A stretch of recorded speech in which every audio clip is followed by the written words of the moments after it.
Hi guys, James at Rampant Lion Reviews again for you today with another beer review. For this one, we are going to cross the Øresund once again, and we're going to go back to Sjælland in Denmark and revisit a brewery that's featured on the channel a number of times before. I've had some really nice beers from these guys over the years, a good few different styles, but if people were to ask me about this brewery, I would say that they're best known for their different kinds of IPAs, the hazies, the West Coasts, the black IPAs, but they also do some really nice bigger and stronger beers as well, actually.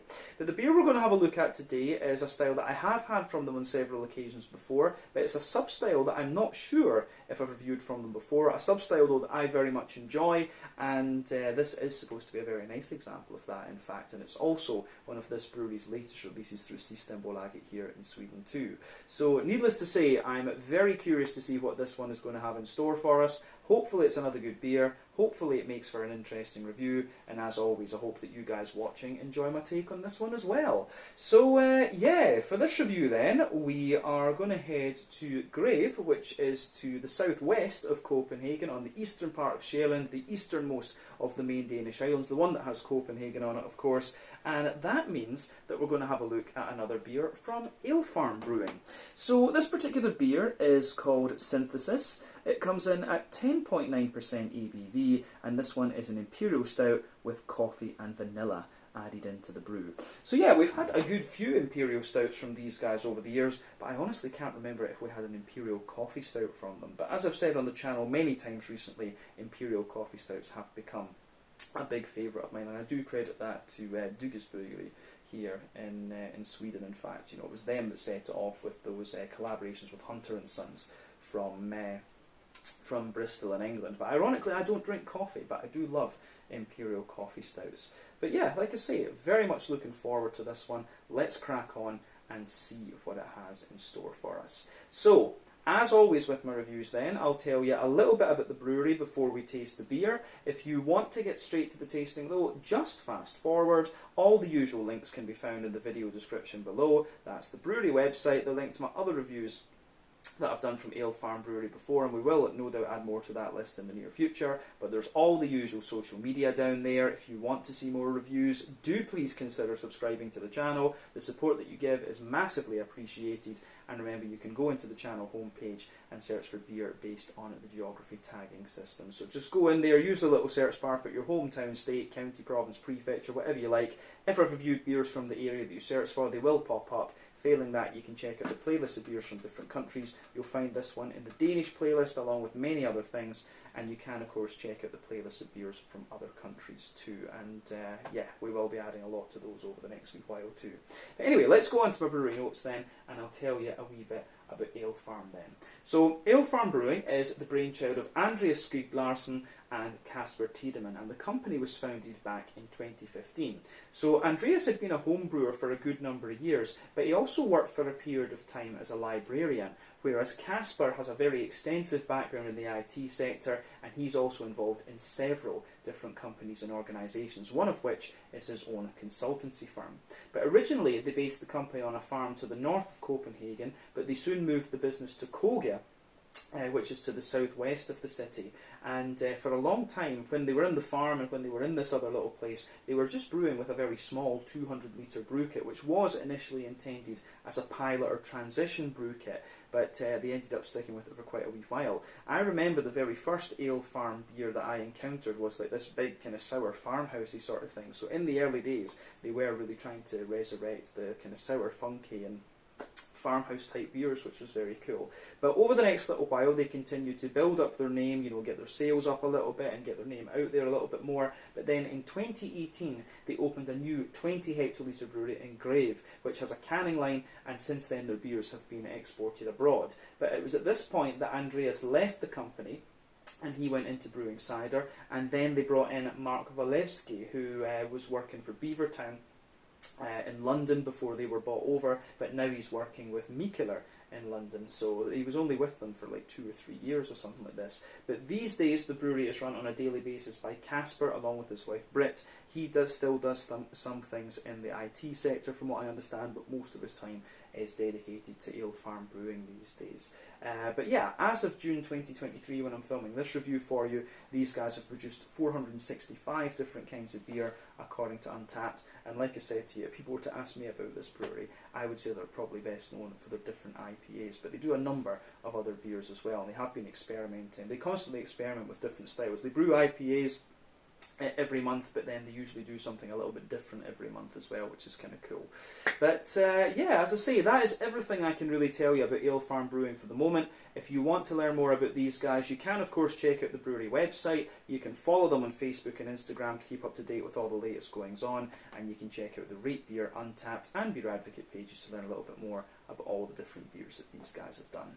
So yeah, let's go on then and have a wee look at the can before we open this one up. So as you can see, it's quite nice sort of abstract type artwork on this one. You can see plain silver top on the can there. Incidentally, this one is a 440ml can. From what I understand, this beer was packaged back in November of 2022, so it's about 6 or 7 months old in the can, and it says that it's it does say though that it's best before the 7th of March 2024. So I could be wrong on that, but I'm pretty sure it said on the website that the batch was brewed in November 2022. But it seems to be, I tried searching for this earlier but couldn't find it, but it seems to be that they're using coffee from a roast coffee, which may well be a Danish roastery. But as I said, 440ml can, this one 10.9% Imperial Stout with coffee and vanilla. I forget how much this one cost me. I want to say it was maybe like 80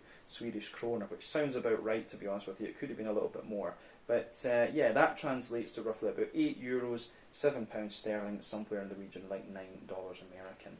But yeah, let's get this guy out and get on with the tasting then. Synthesis Imperial Stout with coffee and vanilla from Alefarm Brewing in Greve on Sjælland in Denmark. So yeah, let's see what this is going to have in store for us. Been looking forward to this one since I got it, but it has taken me a wee while to get round to this beer. But let's do it. We'll just be careful with it because the can did feel pretty solid when I was bringing it out of the fridge. So there we go.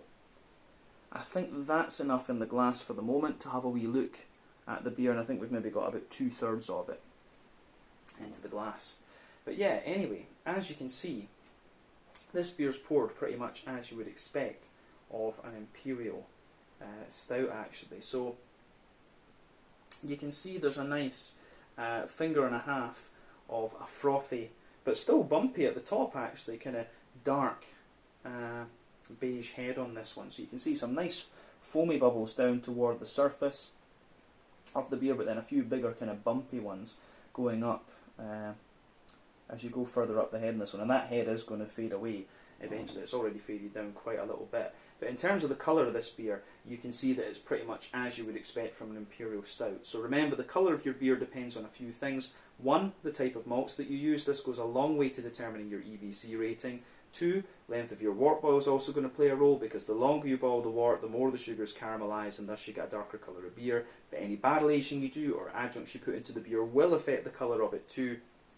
But yeah, when it comes to black beers like Imperial Stouts, it's very difficult to affect the colour of the beer just with barrel aging or adjuncts, to be honest with you. Although coffee might well play a role in it, you never know, it just depends on the coffee bean. But yeah, 1 or 2 big bubbles sticking toward the side of the glass for this one, a few little ones going up toward the bottom of the head there, but overall it does look very, very nice. So yeah, I do like how this goes together. You can see the head has just kind of faded away to be sort of reasonable now, but yeah, I like this one. I should also point out as well that this stout contains wheat and oats, and the wheat is probably the main reason why the head is holding up quite nicely on this one. But yeah, in terms of appearance, nothing untoward about this one when you consider what style it is. So let's have a wee look at the aroma then of this one and just see what it's all about. I'm very curious about this beer.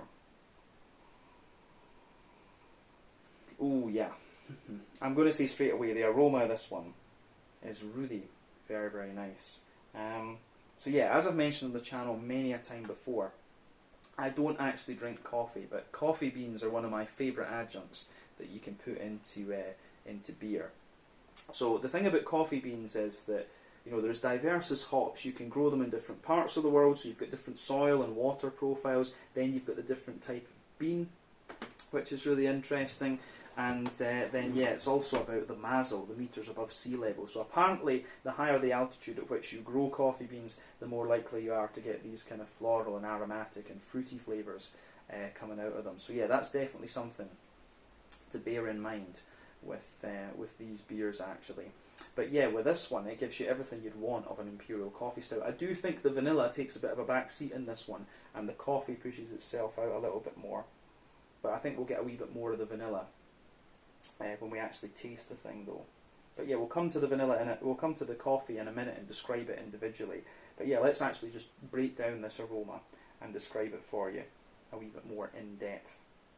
So yeah, the backbone of this beer, then, you get that lovely kind of roasty, toasty, well-fired bread crust in there.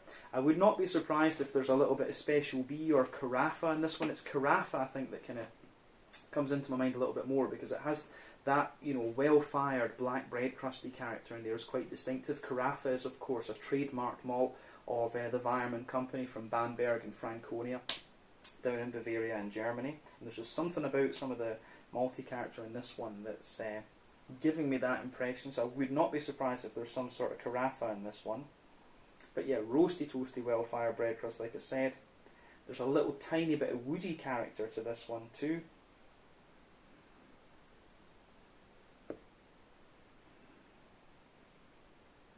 Then on top of that, you've got a little bit of a sweeter, kind of rye bready character as well, which I think goes together very, very nicely.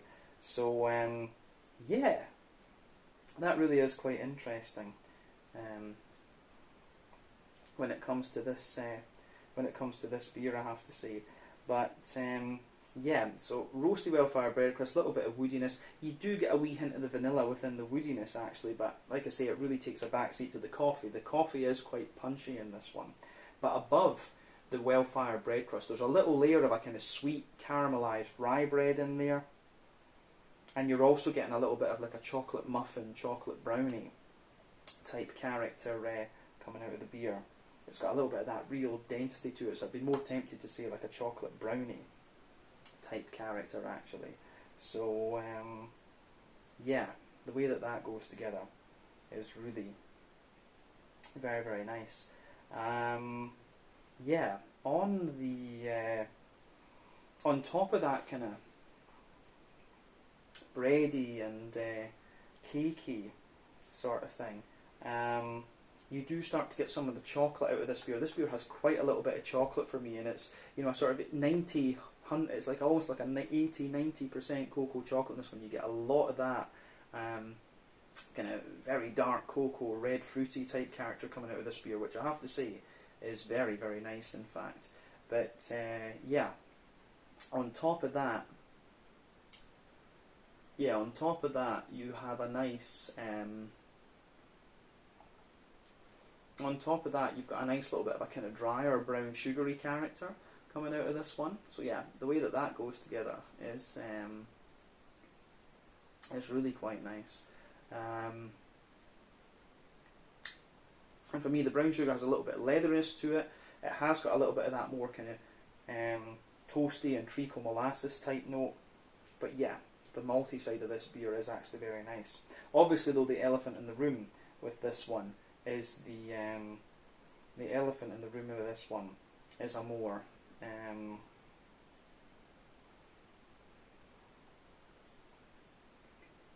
the elephant in the room with this one is a little bit more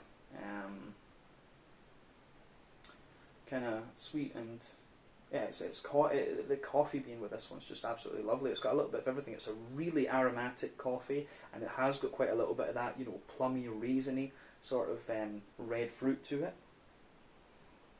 So yeah, lots of plummy, raisiny red fruit to this one. A lot of aromaticity behind that as well. But you do get, it's got a very smooth roast to it, in fact. Very light roast, I think, as well. And there's just a wee hint of earthiness in it. But yeah, this coffee bean, I have to say, the coffee bean coming out of this one is one of the most aromatic ones that I think I've come across in all my time doing this channel. So yeah, that's definitely worth noting, I would say. But yeah, I think on that, we don't need to say anything more about the malty and yeasty and adjuncty side of this beer. Maybe there's a little touch of nuttiness to this one, but yeah, not too much. Not too much else to report, I would say. But yeah, let's have a little look at the hoppy side of things. So as I've always said, Imperial Stouts are not the most hop-forward styles of beer. But with this one, and obviously the longer you leave these beers to sit, the more the hoppy character is going to drop out of them. But this beer does still show a nice little bit of green component. So there's a little bit of earthiness in there. There's a little bit of herbal character as well. But I do get quite a little bit of floral aromaticity out of this one, and also a nice little bit of grassiness. But I do wonder how much the aromatic nature of the coffee bean is making me think that there's quite a little bit of floral aromaticity from the hops. That's a kind of interesting point to make about this one, I have to say. But yeah, that is interesting. But definitely, yeah, there is a wee bit of a floral and grassy hoppy character to this one, and I like it. I have to say I do like that about this beer. So yeah, on the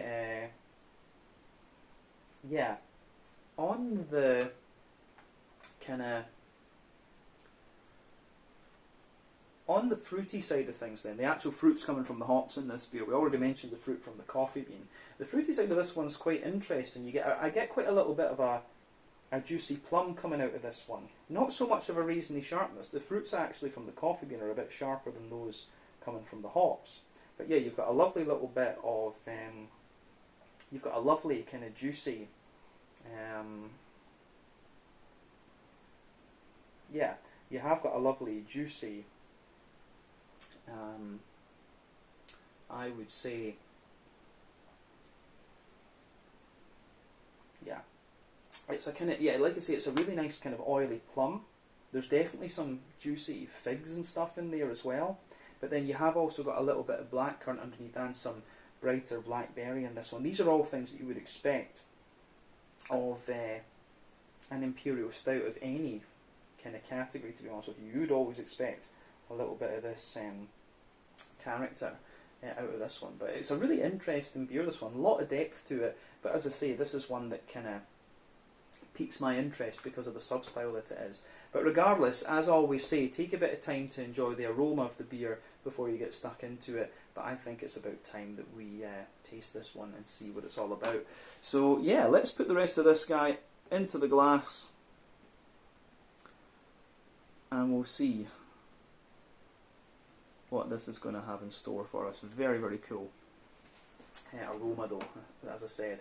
But yeah, this one is the Synthesis, a 10.9% Imperial Stout with coffee and vanilla added into the brew from Alefarm Brewing in Greve to the southwest of Copenhagen in Denmark. Slange, skål, cheers.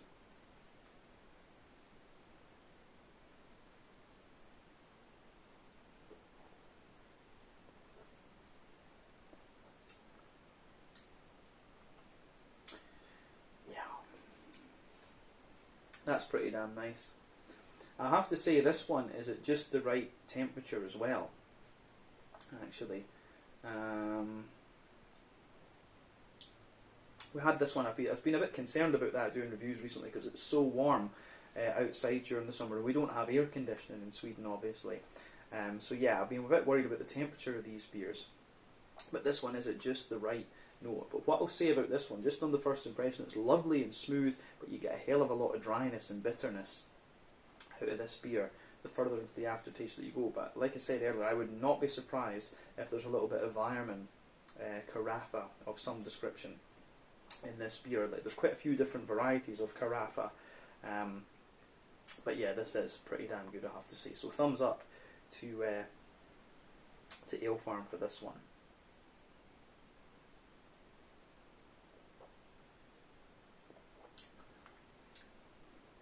It's very well balanced actually, and as I was suspecting you do get a really nice swallowed. Typical. Took some of that down the wrong way as I breathed in there. That's annoying. Yeah, Anyway, sorry, what was I saying? Yeah, this beer, it really has that kind of RIS type quality to it, the really kind of dry, roasty, toasty Imperial Stout quality, but you do get a little bit more of the vanilla coming out of this one, the further into the flavour that you go, for sure.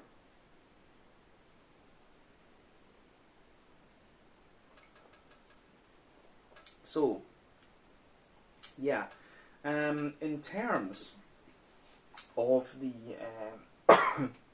in terms of the middle third of your palate then with this beer, you've got that lovely roasty toasty, well fired backbone coming out of this one, which is really very nice. So yeah, there's quite a lot. The roasty backbone of this beer is very dry and very well fired actually. So yeah, the way that goes together, I think, is really very nice. As you move further forward on that middle third of your palate though, you do get a little tiny bit of woodiness coming out of the beer, and there's maybe a tiny little hint of vanilla in there. But yeah, above that roasty, toasty, well-fired bread crust, there's a few other things going on. So let's just have a wee look at that.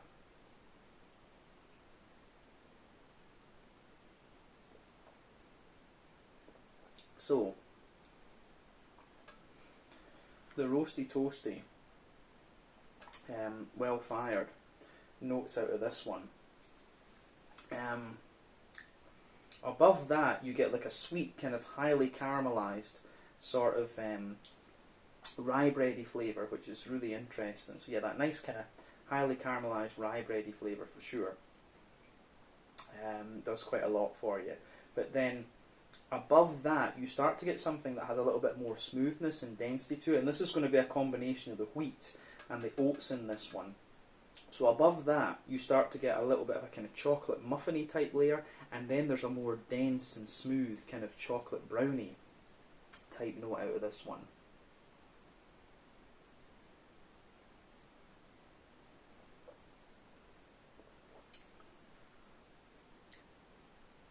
So yeah, the chocolate brownie type note that you get out of this beer, I think, is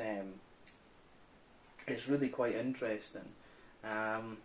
It's quite a sweet chocolate brownie, but again, it's very high in terms of its kind of cocoa percentage, I would say. So yeah, I say it's quite layered, this one. Roasty, well-fired bread crust, a kind of more dense caramelised rye bread, a little bit of a more kind of muffiny type note, and then a more kind of dense chocolate brownie type thing. But above that, you get the chocolatey layer. So at the back of that middle third of your palate, it's almost got like a really dense, roasty, well-fired kind of like charred chocolatey note to it. That would be really interesting, I have to say.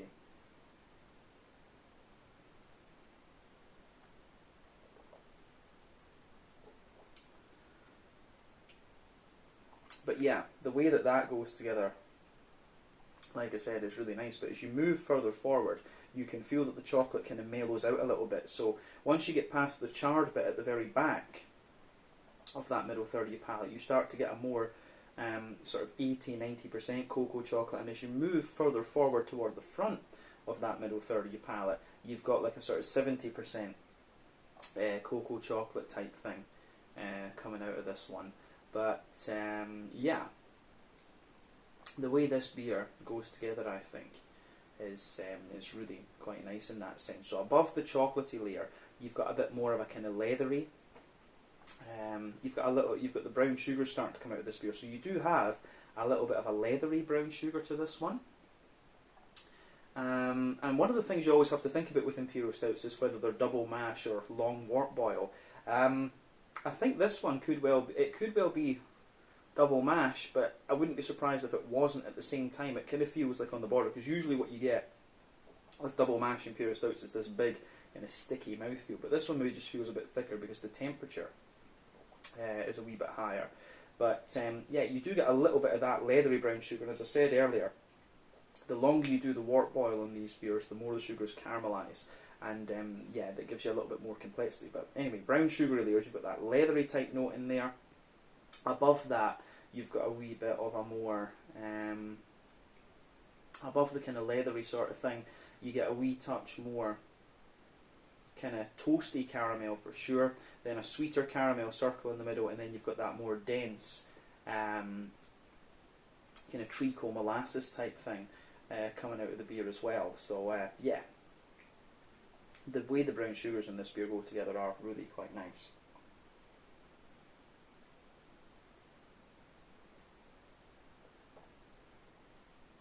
So on the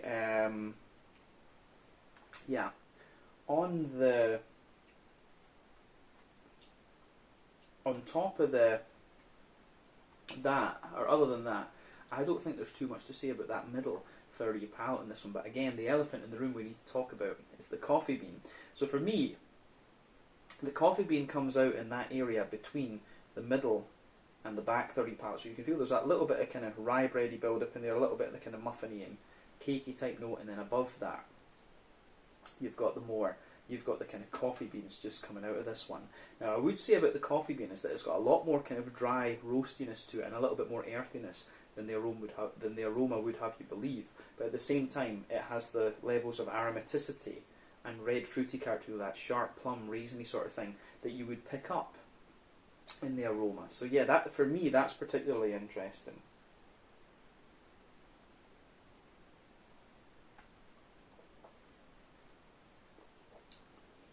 And yeah, the way that kind of pieces together, I think, is really it really is very, very nice. Yeah, for me, the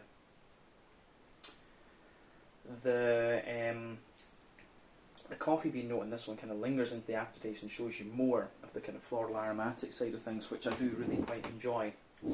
But like I say, this beer kind of finds a balance between the kind of aromatic and fruity side of the coffee and the roasty, toasty, well-fired kind of Russian Imperial Stout type quality. So that's interesting too with this one. It's kind of pulling in two directions.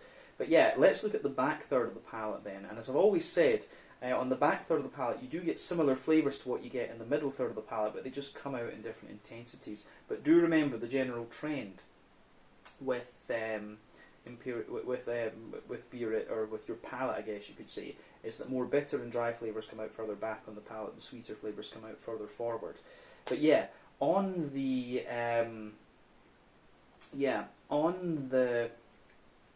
fruity, or on the base of that back third of the palate, again you've got that roasty, toasty, well-fired, bread crusty sort of thing there, but that's even drier than before. Above that you get the kind of rye bready note, which is quite highly caramelised, but also a little bit drier, if that makes sense. Then you get the kind of chocolate muffiny type layer, which feels a little bit lighter and more airy. Then you get the more dense, kind of chewy, you get a little bit of that more dense, chewy, how do you say, chocolate brownie type note out of this one. And then at the very top, on the back of that, on the top of that back third of the palate, you've got a little bit of the more well-fired, chocolatey sort of thing coming out of this one. So yeah, I like how that pieces together. I do like how everything in this beer just kind of slots home, if you like. But yeah, it's interesting stuff. Above everything else on that back third of the palate, you start to get some of the yeasty character out of this beer. So for me, the yeasty note in this one, it is a little bit more of a kind of rye bready sort of thing that you get out of this one. So yeah, that nice kind of rye bready notes in there. It's like a more farmhousey, woody version of a rye bread roll, and it's kind of wrapped in a kind of honeycomb. I always say honeycomb when it comes to these things, of course, which is just kind of funny. But yeah, it's almost wrapped in a little bit of honeycomb, but it's a more kind of sweet and farmhousey type rye bread that comes out of this beer. So yeah, I think this goes together quite nicely.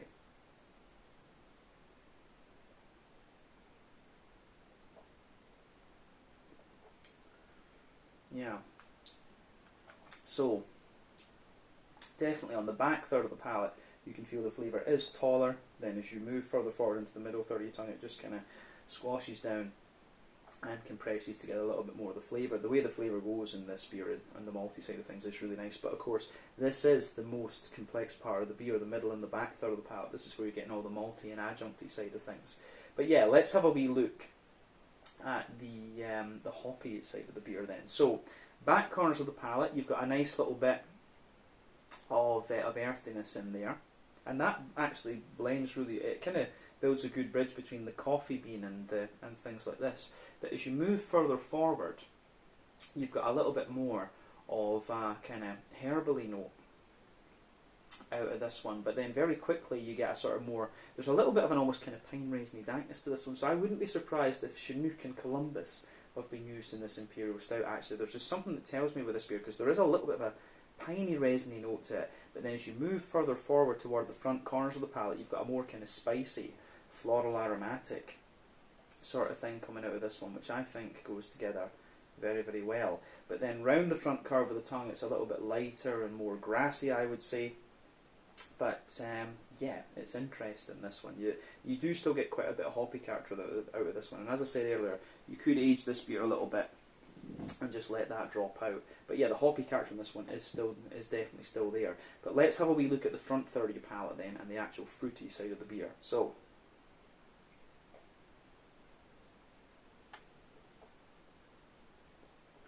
the border region between front third and middle third of your palate, you've got a nice little bit of bready build up in this one. So it's got a, as I say, you've got a little bit of the kind of rye bready character underneath it. You've got a wee bit of the kind of more chocolate muffiny note sitting above it, but then the base of that front third of your palate, you've got the well-fired bread crust, the caramelised rye bread, and then a wee bit of the more kind of chocolate brownie type thing there. And then above that you get that nice oily bubble where the juicy fruity esters just kind of roll their way out of the beer. So yeah, the way this one goes together in that regard is pretty damn nice, so gets a big thumbs up from me as well. Yeah, that's good. So on the fruity side of things then, let's have a little look at these kind of fruity esters.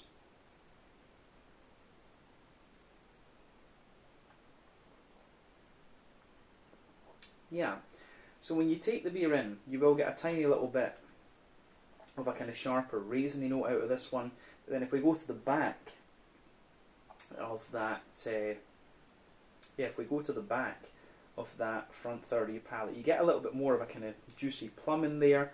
Underneath that, there's a teeny little bit of dried prune and dried kind of date sort of note. But then yeah, it's mainly kind of juicy. It's a bit of raisin on top and a bit of plum on the back of that front third of your palate. But as you move further forward, you start to get a slightly sharp, like a little bit of a more kind of oily, figgy character out of this one, which I think is quite nice.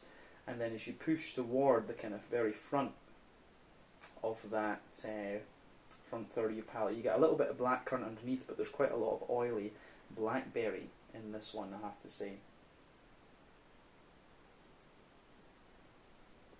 But yeah, the fruity character coming out of this one is actually really quite juicy. So yeah, I really do like how that pieces together in this beer. That gets a big thumbs up from me. Yeah, it's interesting stuff. It really is quite nice how that pieces together. Yeah, lovely beer, this one, and I think it just, everything sort of just goes together really nicely with it. So yeah, as I say, the only thing that's a bit surprising about this one is that it doesn't have a little bit more vanilla to it. But it's a very roasty, toasty kind of Russian Imperial Stout type Imperial coffee stout, this one, but lots of aromaticity and lots of fruitiness from whatever coffee bean is in this one. I just wish that Alefarm had released a little bit more detail about this one and the coffee beans and things like that. I love learning about that stuff. But yeah, on the on the mouthfeel side of things then, just to round off this review, for me this beer is kind of, it's full-bodied at the bottom end of full-bodied though. The carbonation is very, very smooth. It has a little bit of a kind of silky, creamy type mouthfeel to it, which I have to say I do quite enjoy. And then you have more of a, you do have a little bit more of a kind of, yeah, you do have a little bit more of a kind of, as I say, you've got quite a lot of bitterness to this one. It does really give you more of that kind of Russian Imperial Stout type quality to it. So yeah, bottom end of full-bodied, smooth carbonation, a little bit silky, but a lot of dryness to this stout too. So in terms of IBUs, this beer's got to be about 70 or 80 IBUs. Some of it coming from the coffee, some of it coming from the malt. But yeah, this is quite a high IBU beer. The malt base, as we said, has a lot of roastiness to it. There's a nice little bit of smoothness in there. Lots of kind of smoothness and a bit of sweetness on top. But yeah, the way everything goes together, I think, is really very, very nice. But on the fruity side of things, I would say that the fruity side of this beer is it's a little bit sharp in the beginning, but it sort of mellows out the further into the aftertaste that you go. And I do think that this is just really, really nice. So it gets a big thumbs up from me. Yeah, interesting beer, this one. I would have expected a little bit more vanilla out of it, in fairness, but yeah, it is more like a kind of coffee-infused Russian Imperial Stout, this beer. I think that's a good way to describe this one. But I think we can leave it at that for this one. This was the Synthesis, an Imperial Stout with coffee and vanilla, coming in at 10.9% ABV, brewed by Alefarm Brewing in Greve, to the southwest of Copenhagen on Sjælland in Denmark. So once again, thank you for watching my beer reviews. Until the next time, please like, subscribe, share, all the usual YouTube stuff. Let me know your own thoughts on this beer in the comments section below. Let me know what your favourite beers are from Alesmith Brewing as well, and we will no doubt return to these guys again at some point in the very near future. But until then, Slange, Skål, cheers, and see you guys in the next review.